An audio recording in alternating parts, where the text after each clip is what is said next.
Hi, I'm Rebecca Wright, and you're watching MediaPlex News Now, YouTube edition.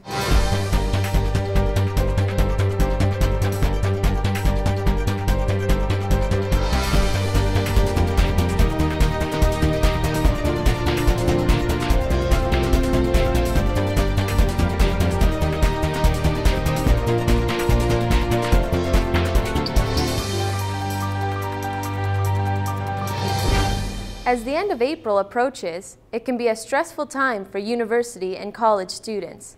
Sabrina Burrell tells us how some are coping. For the first time in weeks, the University of Windsor's Thirsty Scholar Pub lay empty, and the halls of the CAW Center were eerily quiet.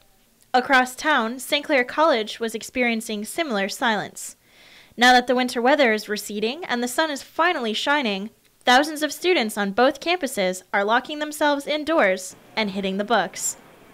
Exam time is here. Starting as early as the first week of April, students began writing their finals or preparing for final presentations. John Newman, a second-year accounting student at St. Clair College, has already begun studying for his exams starting next week. I just plow right through everything I have to.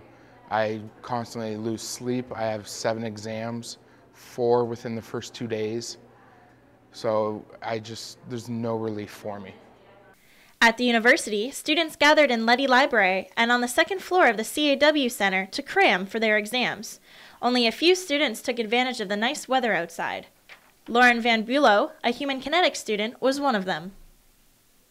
Basically, I read through my notes, I pick out what I don't understand, and then what I don't understand I read from the textbook for further information and knowledge, I guess. And then I make study notes on that, and I try and fit as much as I can onto one page so that it's not like all over the place. And stress-wise, I work out a lot. When I'm not studying, I'm usually at the gym or out for a run. It kind of gets my mind off things. Although final exams are an integral part of a student's marks, it's easy to feel overwhelmed by the stress of studying. James McCohen, a student at St. Clair, had a tip for students to help ease their stress.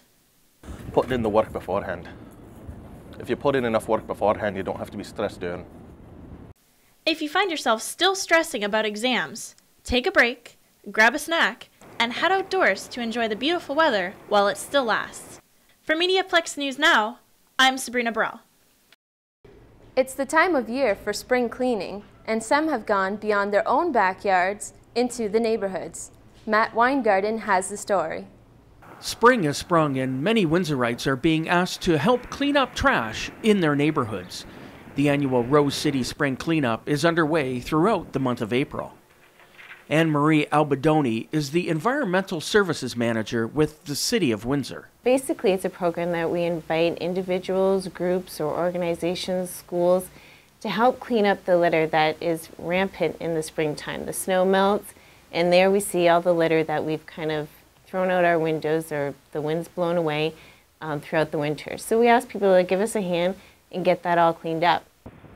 The Clean Sweep program has been around for 20 years, and this spring there are 43 groups registered. They are then asked to organize, schedule, and carry out the cleanup with the city's help. What the City of Windsor does for these individuals is we'll give them all the supplies they need, the garbage bags, the recycling bags, the gloves. And once all the material is collected, we'll come pick it up and bring it to our transfer station. One organization new to the Clean Sweep is the Ford City Neighborhood Renewal Project. The FCNR was established in 2010 to help connect community members and resources and to bring positive change to the Drouillard Road area. Carlene Nielsen is Community Development Coordinator of the FCNR. She helped to organize the April 17th cleanup. We heard about it through the city. They had done a bit of an outreach program to the communities.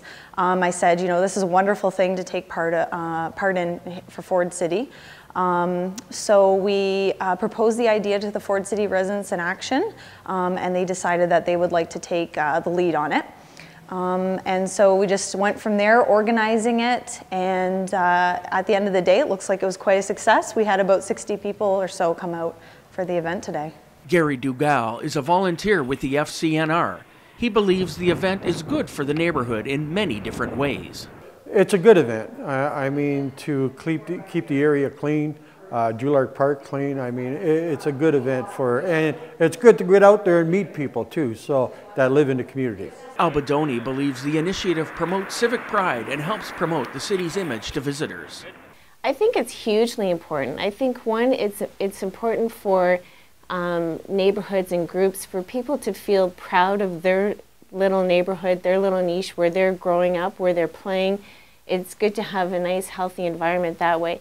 It's also a huge impact on the city as far as our image to the rest of the world, to the visitors coming to see us. We don't want them coming and seeing a trashy looking city of Windsor, because that's not what we are. The Rose City Spring Cleanup Campaign runs through the end of April. Anyone interested in participating is asked to call 311. For MediaPlex News Now, I'm Matt Weingarten. Summertime is just around the corner and patios are being prepared to open for the season. Only this year, the city has decided to cut back on costs for local businesses. Greg Moore reports. Windsor's hospitality industry is getting a break this patio season after City Council voted unanimously to relax fees on sidewalk cafes. Business owners say anything that helps the hospitality industry is good for downtown. Jordan Gore is the owner and operator of the Poorhouse Pub on Chatham Street. Yeah, for sure. Like I said, any cost savings that council ever approves for us and the small businesses down here, we obviously love, and I'd hate for them to only do it 1 year. But I mean, if it does, it's kind of a give-me year. We can make some money off our patios this year to pay for our fees next year, right? The city has waived the encroachment and permit fees for 2011 and reduced the application fee to $1. For Loose Goose owner Dan Spada, this will be his business's first year with a patio. Well, obviously it adds more seating, more people in the seats, more capacity, which means more overall revenue.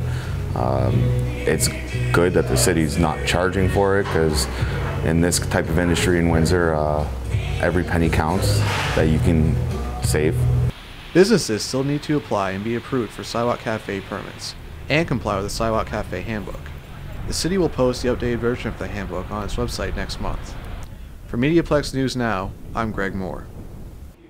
Soil technology and digital soil mapping are some of the high-tech initiatives that some farmers are using to stay competitive. Christy Pierce brings us more. They're kicking up dirt with the launch of a unique business to Ontario. Tori McGarrigle and Joe Gorski have created Soil Technologies, a digital soil mapping business which will target local farmlands, vineyards, and gardens. Soil mapping identifies various soil types in a specific area by measuring electric conductivity in the ground. Gorski said this process not only yields better crops, but saves money. Well, soil mapping can be done for either yield purposes, so we can maximize the yield. It can maximize the quality, as in grape growing and vegetable growing, or we can do it for budgetary purposes. We can cut back equally according to the zones, what's needed inside those zones. The majority of landowners know where their fields are prosperous and which areas are lacking. So by soil mapping, you're able to express to the fertilizing companies with the prescription maps that we upload to the USB stick where the good and bad areas are and how much fertilizer and lime to apply to those areas. So that really decreases the costs for farmers or vegetable growers by only applying what's necessary in the necessary amounts. McGarrigle said Soil Technologies is one of the only companies in the country that offers soil sampling and plant tissue testing. For MediaPlex News Now, I'm Christy Pierce. Thanks for tuning in. I'm Rebecca Wright, and you've been watching MediaPlex News Now, YouTube edition.